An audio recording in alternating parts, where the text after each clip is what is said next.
ఈ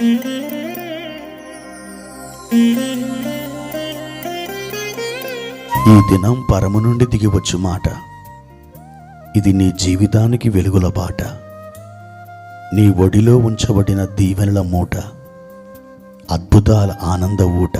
సెప్టెంబర్ 25 సంవత్సరమంతా మీరు బైబిల్ చదివి ముగించడానికి ఈరోజు మీరు చదవలసిన లేఖన భాగం ఉదయం పరమగీతము 6, 7 మరియు 8 అధ్యాయములు, సాయంత్రం గలతీ పత్రిక 4వ అధ్యాయము. ప్రియమైన దేవుని బిడ్డలారా, ఈ ఉదయకాల సమయంలో ప్రభు కృప మీకు తోడైననుగాక. ఎలా ఉన్నారు ప్రియులారా? బాగున్నారు కదూ?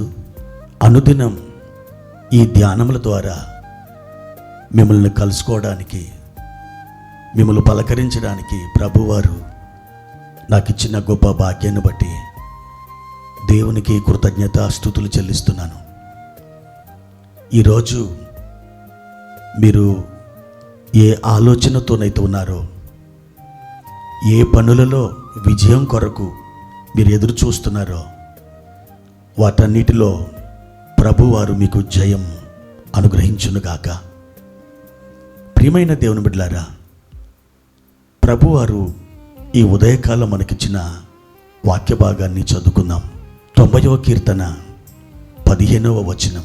నీవు మమ్మను శ్రమపరిచిన దినముల కొలది, మేము కీడు అనుభవించిన ఏండ్ల కొలది మమ్మను సంతోషపరచుము.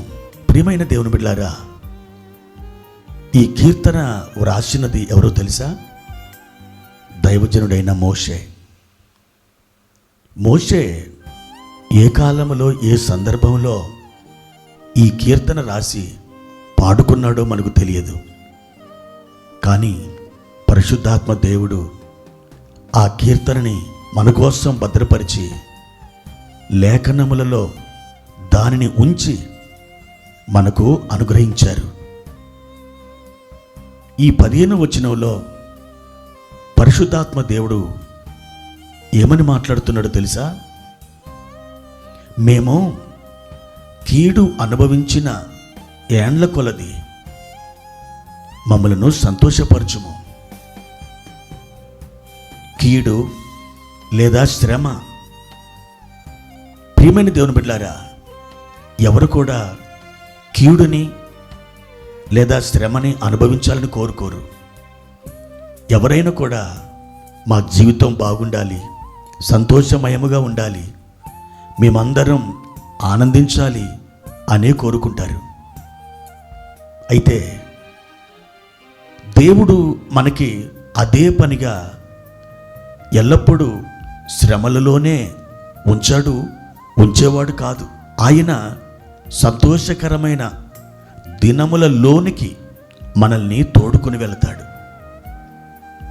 ఆనందకరమైన పరిస్థితులని ఆయన తోడుకొని మన దగ్గరికి తీసుకుని వస్తాడు.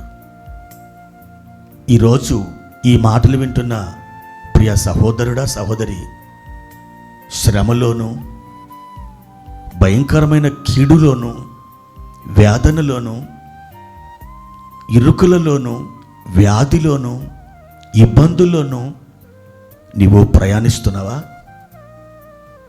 దేవుడు నీతో మాట్లాడుతున్నాడు. నా బిడ్డ, నీవు కీడు లేదా శ్రమను అనుభవించిన ఆ ఏండ్ల కొలది నేను నిన్ను సంతోషపరచబోతున్నాను. నీ హృదయానికి ఒక ఆనందాన్ని దేవుడు ఇవ్వబోతున్నాడు. ఎవరు ఇవ్వలేని, నీ దగ్గర నుండి ఎవరు తీసివేయలేని ఒక గొప్ప సమాధానాన్ని ప్రభువారు మీకు అనుగ్రహించబోతున్నారు. తప్పకుండా మీ శ్రమ సంతోషంగా మారబోతుంది. ఏడ్చిన దినములిక చాలు, అవమానంతో కుమిలిపోయిన కాలాలు ఇక చాలు, సందేహించిన సంవత్సరాలు ఇక చాలు. దేవుడు నీ జీవితంలోకి ఒక సంతోషకరమైన ఓటల్ని ఆయన విడుదల చేస్తున్నాడు. మీ కన్నీరంతా కూడా ప్రభువారు తుడిచివేసి సమాధానాన్ని మీకు ఇవ్వబోతున్నారు. మిమ్మల్ని ఘనపరచబోతున్నారు. మీ తల ఆయన పైకెత్తబోతున్నారు. ఎక్కడ ఏడ్చావో అక్కడే నీ నవ్వుల ఓటలు ప్రవహించబోతున్నాయి. ఆనందపు ప్రవాహాలు నిన్ను ముంచెత్తబోతున్నాయి. ప్రియ దేవుని బిడ్డ, ధైర్యం వహించు. ప్రభు నిశ్చయముగా నిన్ను ఎదుర్కోబోతున్నాడు. సంతోషదాయకమైన దినాలలో నీ పాదాలు నడవబోతున్నాయి. దేవుని కృప నీకు తోడేనుగాక. ప్రార్థన. పరిశుద్ధుడైన తండ్రి, ప్రేమ కలిగిన దేవ, మీ ఘనమైన శ్రేష్టమైన నామానికి వందనాలు ప్రభా. మా ప్రియులు ఎవరు శ్రమలోను, కీడులోను, వేదనలోను, ఇబ్బందులలోను తమ జీవిత దినములు గడిపేసుకుంటున్నారో ఒక్కసారి మీరు వారిని దృష్టించండి నాయన. ఈరోజు వారి శ్రమకు బదులుగా సంతోషాన్ని అనుగ్రహించండి. మా ప్రియులను దీవించి బలపరిచి ఇది మొదలుకొని మీరు వారిని వర్ధిల్ల చేయమని యేసుక్రీస్తు నామంలో ప్రార్థించి వేడుకుంటున్నాము తండ్రి. ఆమేన్.